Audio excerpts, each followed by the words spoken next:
Who's wrong and who's wronger? In this corner, followed by millions, James the Exploding Unicorn Breakwell. And in that corner, ignored by millions, Steve Dash Rinko Levens. Little pig, let me in. Not by the hair of my chinny chin chin. James, are you old enough to remember that Green Jelly song from MTV in about 1983? No. Okay, well, that's been another great episode of Wrong and Wronger.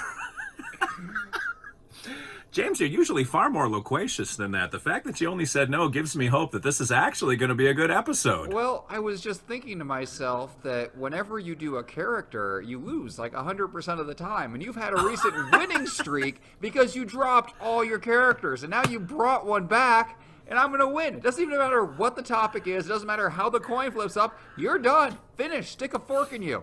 It's over. Lucky 7, Mickey Mantle's number 7, is the number of weeks in a row that the good guy has won. And if I do lose, we have no one to blame but superfan Judy P, James. Yes, it will all be her fault. Oh, is this, are you wearing the pig hat? Is that what's going on Yeah. here? Yeah. Not that I can't see you completely as we Of course talk. you can. I mean, we're right next to each other. Yes. Ignore the different backgrounds. It's a weird split room. Steve's decorating. Don't ask me. Yeah, what? Anyway, you've tuned into the podcast where we argue every week about things that don't matter to anybody except, and I've got to say him singly, James, but Judy P's husband. Because Judy P's sister-in-law gets enraged when I mention her husband, because apparently he was not the good child in their family. But, James, what are we going to argue about this week? We are going to argue, should you work from home or work from an office? Which is better? Work from home or an office, and this is a topic that is near and dear to many people's hearts, including the illustrious James Breakwell. It is. I work from home today. I work from home many days and weekends too. So, and Steve just, works wherever because he's a terrible person just roaming the country. People try to avoid him. So we've got all kinds of perspectives on this one. Let's flip the coin. Well, now, James, I mentioned to you before we started that I was having some technical issues. One of them, and I know you're bracing for impact, one of them is the Guam Quarter of Fate was sitting on this cabinet when I walked into my studio, and when I set everything up, it was gone, and I don't know where it went. So I had to run into my son's room and grab one of his quarters, mostly unbeknownst to him. Now, me running in and out was probably an indicator that something was going on. I can't read which state this is exactly, but we'll call it the boy Quarter of Fate. But, James, we didn't even compliment each other yet. What is up with that? I would like to compliment you for losing all sense of time. And just for so long, you've been such a perfectionist. You've been adhering to this rigid schedule. And today, now that the world's ending, you're just playing fast and loose. I sit here waiting minute after minute after minute for you to log in here. You're a changed man. Oh, my God. So I wish I wasn't using my phone to record this, because I would read verbatim your text to me from this morning. And let me summarize. Hey, do you think we might could record at some time around 4:40 p.m. maybe? And I said yes, because I was about to interview the lead singer of the Atlanta Rhythm section, Rodney Justo, which I've done. So about 4:40, I hadn't heard from you yet. Figured you're driving home from work and doing whatever it is that you do. I can't believe people pay you to be around them, which is why you're home, I guess. But at 4:40, I sent you a text, and then you butt dialed me, and I sent you another text, and then you called angry. And I thought, well, this is just James Breakwell in a nutshell. I did not butt dial you. I was actually calling you at like 4:42 because I'd clearly given up on you being on time. And then you're like, text me when you're ready because I have to go upstairs. I thought, well, he's not even by the right phone right now. So I hung up and I texted you per your instructions because I am a diligent and courteous co-host and I can follow directions. All right. Well, I'm glad that you write with a level of clarity in the morning when you're still half asleep. I'm not even entirely sure you're awake now. But that was not a good compliment to me. And so I'm going to compliment you on, for once in your life, being on time. What? When I'm in a hotel It's 8 o'clock, it's 8:01, it's 8:08, no James Breakwell. And so I go off to do other things, and then I get Breakwell texting angry. Why aren't you by your phone? And you're now caught in some phone tree. You don't understand how telephones work when they're not cellular in nature. Like, James, today, you're finally on time, and it took me by surprise, I've got to admit. I always call on time, but there are unknown levels of obstacles that I face every time I call your hotel. Will it be a hotel that puts me through instantly, or will I have to fight with a manager for 25 minutes because he doesn't believe Steve Olivas is a real person? I never know. Well, I am real, and I'm spectacular. You're too young to even get that reference, James. But what shall the two sides of the boy quarter of fate represent for you today? Heads, I'm arguing work from an office. Tails, I'm arguing work from home. Ooh, you crossed me up on that one. All right, heads is office, tails is home. It is up, it is down.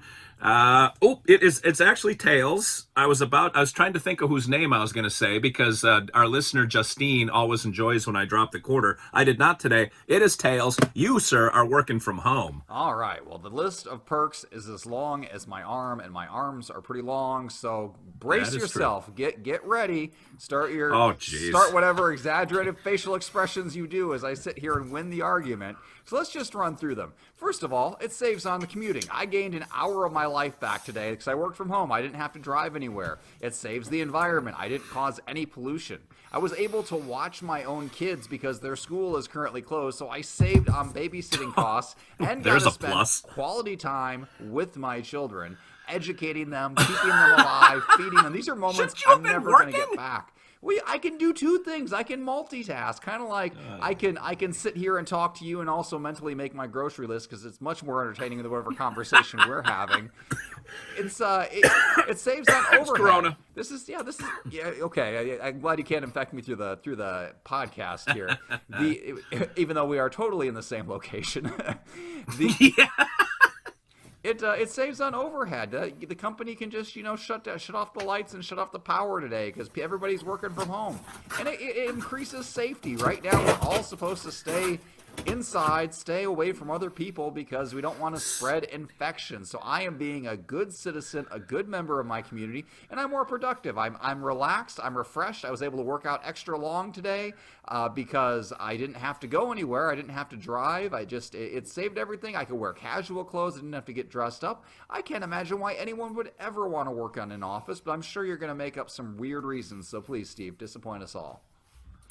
James, I have never had a real job, so it's difficult for me to talk about working in an office, but I'm talking to people that probably have had real jobs. Like, the first thing is, if all of us worked only from home, I don't know how babies would get born. I don't know how we would ever date. I don't know how anybody would discuss the latest episode of whatever the latest television program is. How would Game of Thrones have ever gained popularity if people couldn't have artificially inflated its importance around the water cooler? Obviously, it was a horrible, horrible show.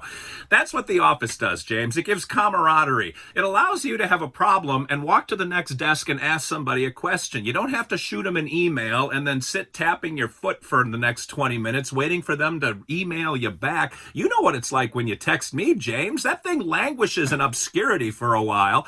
So obviously, a lot of problems get solved right away. The boss is right there looking over your shoulder to make sure that you're not actually playing with your children instead of doing work. I don't know who would do that.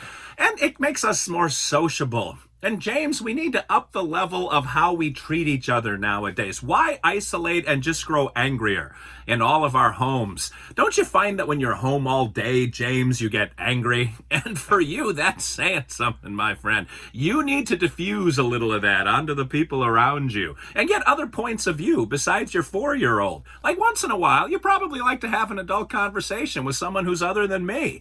I suppose Lola's around too, but frankly, I've got to be better conversation because you keep coming back every week. So getting out in the world, making sure that you're productive using your time, and getting a little bit nicer are all the reasons that we need to work in an office. Weirdly enough, I wasn't angry until we started talking. I don't know what the connection is there, but how about that? But you know what the worst part about working anywhere is? It doesn't matter what field it is. The worst part about any job is people.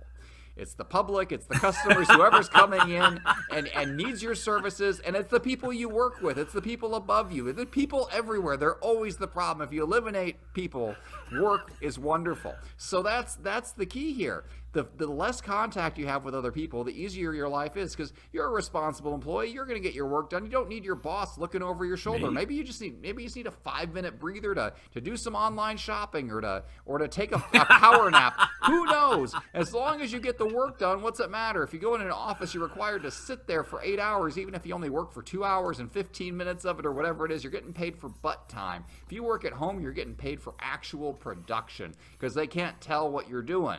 It is way more efficient. You don't waste your time. You don't waste their time. It's also more comfortable. Today, I did my entire day of work sitting on my bed. Let me tell you something. That's a lot more comfortable than whatever other office chair I might get stuck in some other day. It just makes sense. And finally, you have an office. You go in there. What? You have a psychiatric practice. Don't pretend you don't. Yeah, you don't. You go there and you act like you've never been in an office before. But wouldn't it be so much more comfortable if rather than engaging in this awkward space where it's kind of like a neutral ground where nobody's at home? Imagine if you saw patients in your home, like in the den or the study. Some people do that when they build up a rapport with you. You can go in and they would finally know that you actually trust them and you're not putting on this facade. I know every time you record from your office, I cringe. I don't know what kind of horrible things go on there. You always try to scrounge up some weird hat at the last minute. Office days for you are always, always bad days. Home days are where it's at. Stay home, be happy. James, I don't even want you wait a minute, let me start that sentence again. I was working on the back end when I was talking about the front end. That ain't what she said. I don't even want you knowing where I live, and I halfway like you. I can't imagine patients knowing where I live. James, you've obviously never worked in the field before, but you always talk. Hey, by the way, in your column this week, you were talking about, speaking of time, this I thought was a poignant point that you made, and I don't say that very often in general, much less referring to you, but that I forgot which kid you were talking about, but she has to do 2 hours of schoolwork a day to stay caught up. And you were sort of musing and saying, what the hell do they do the other 6 hours of the day at school if they've only got 2 hours of work to do every day? And that was actually a fair point. Yes, it is a fair point that being at home is more productive than being at work. I don't know why. I think you've forgotten which point you were trying to make, but thank you for putting a point in my column. Yes, being at home for children and adults is more efficient and you get more work done. And as for patients, we had a 10 Minutes to Save Your Marriage episode a little bit ago where we talked about virtual psychologists, where you meet them over Skype and things like that. And those people can definitely work from home, and they don't even have to give out their home address. You can have a psychologist across the country. No plane ticket needed. You find the right person, not just the closest person, and that makes entirely more sense. So yeah, let's defeat proximity once and for all, and let's work from home.